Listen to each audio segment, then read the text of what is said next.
यहूद ने बदला लेना चाहा कि मदीने मुनव्वरा में वो बसते थे, मदीना समझते थे हमारे बाप का है, और इस्लाम आया तो उनको छोड़कर भागना पड़ा। बास को भगा दिया गया, बास भाग गए।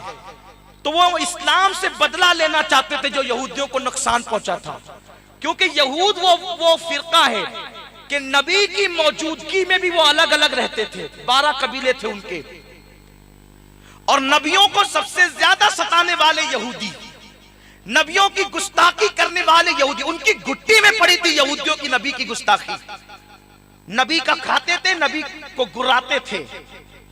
नबी ने कहा ना चलो चल करके लड़ेंगे अल्लाह की राह में, तो क्या जवाब दिया?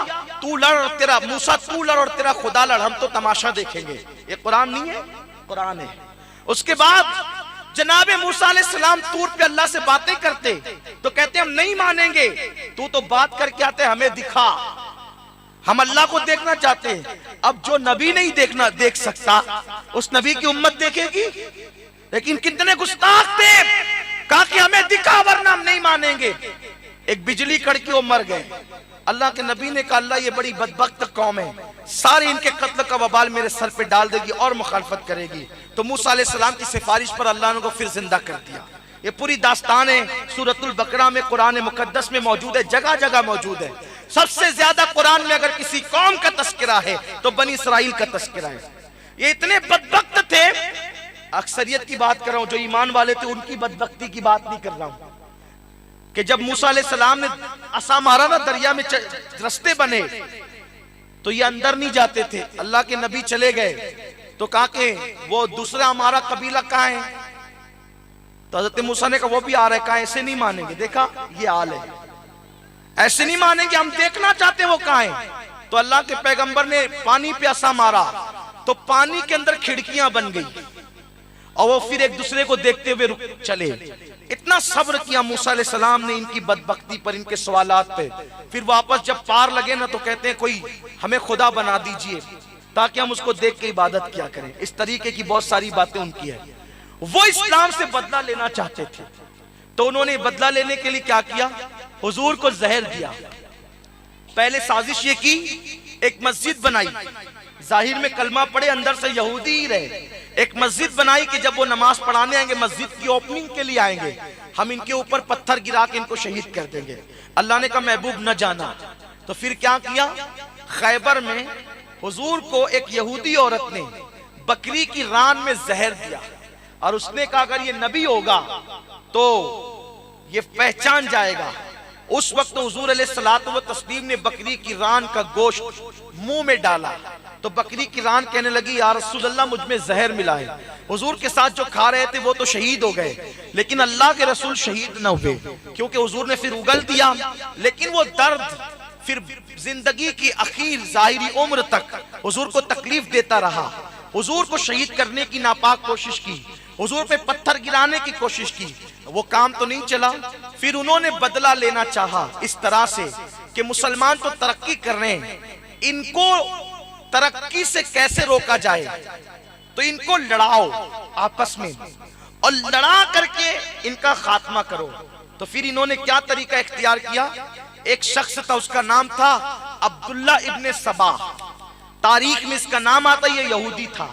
इसने कलमा पढ़ा जाहिर में, और दिल में ये यहूदी ही रहा। और फिर उस्मान गनी को शहीद करवाने में इसने बड़ा रोल अदा किया।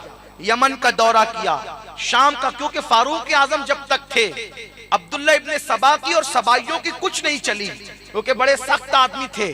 कोई जरा भी 3-5 करता दुर्रा उठ जाता, तो हजरत उमर के दुर्रे से सब डरते थे। जब तक फारूक आजम रहे कोई उम्मत में इख्तिलाफ आपस में ना हो सका, बल्कि अल्लाह के हबीब ने ये पेशिन गोई फरमाई थी कि मेरी उम्मत में एक शख्स दरवाजा है, जिस दिन उसकी शहादत हो जाएगी मेरी उम्मत से वो दरवाजा टूट जाएगा, और फितनों का दरवाजा जब टूट जाएगा तो फितने फिर मेरी उम्मत में जाहिर होंगे। और आका फरमाते हैं कि वो शख्स उमर इब्ने खत्ताब है, यानी जब तक उमर रहेंगे उम्मत फिरकों में नहीं बटेगी, और जब उमर की शहादत होगी तो दरवाजा टूट जाएगा। ये नहीं कहा खुल जाएगा, अगर आका फरमाते खुल जाएगा तो हम उम्मीद करते कि कोई आकर के बंद करने वाला भी होगा, लेकिन सरकार ने कहा टूट जाएगा, यानी अब कयामत तक उस फितने के दरवाजे को कोई बंद नहीं कर सकता। टूट ही गया है तो अब बंद करने का सवाल ही पैदा नहीं होता। बस हम तो इतनी कोशिश कर सकते हैं, हमारे उलमा कोशिश करते हैं कि लोगों को हक बताया जा सके, हकीकत तक लोगों को पहुंचाया जा सके। फिर क्या हुआ, हज़रत फारूक आज़म की शहादत हुई, उस्मान गनी का दौर आया। उस्मान गनी बड़े नरम दिल आदमी थे, बहुत नरम दिल। उसने शाम का दौरा किया, उसने यमन का दौरा किया, उसने जो है वो इराक की सरजमीन का दौरा किया। इस तरीके से वो दौरा करके उम्मत में फितने फैलाता रहा, उस्मान गनी के खिलाफ भड़काता रहा। हत्ता के 3000 का लश्कर अब्दुल्ला इब्ने सबा के बहकाने पर उस्मान गनी को शहीद करने के लिए आ गया।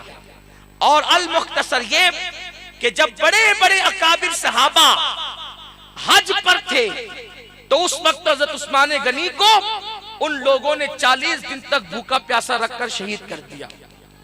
उनको हुजूर अलैहिस्सलाम ने बागी ग्रुप कहा, जिनको तारीख में बलवाई कहते हैं। ये अब्दुल्ला इब्ने सबा के तैयार किए हुए आदमी थे। अल मुख्तसर ये है अहले सुन्नत की तवारीख का निचोड़ आपके सामने पेश कर रहा हूं। हजरत मौला अली मुश्किल कुशा को पता चला कि बलवाइयों ने घर घेर लिया उस्मान का, तो आपने अपने बेटे इमाम हसन और इमाम हुसैन को दरवाजे पे भेजा, बेटो जाओ और किसी बलवाई को अंदर जाने मत देना, तुम्हारे चचा की हिफाजत करो। क्योंकि ये चचा भी थे और रिश्ते में खालू भी लगते थे हसनैन करीमैन के, क्योंकि हसनैन करीमैन की 2 खालाएं रुकैया और उम्मे कुलसूम हजरत उस्मान गनी के निकाह में रह चुकी थी। इस रिश्ते से खालू भी लगते थे और चचा भी लगते थे कि अपने चचा की जा करके हिफाजत करो। तो ये दोनों वहां दरवाजे पे खड़े रहे।